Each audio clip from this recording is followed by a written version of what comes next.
Hello everyone, welcome back to the channel. In this video I'm going to create a quick in-depth review about this best video editor for beginner, which is Movavi.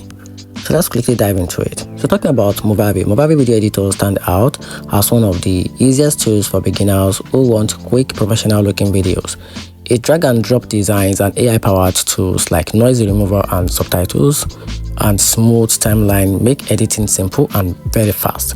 It's great for YouTubers, educators and content creators who don't want to deal with complex software. However, Movavi isn't perfect. It can lag with large 4K files and some advanced features are locked behind paid upgrade. Despite that, its simplicity, affordability and quality output make it one of the best starter video editor this year. And that's it. You might like to try it out.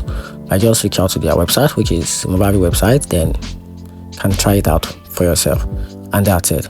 I'll find the video helpful. Turn on the notification button and subscribe for more review.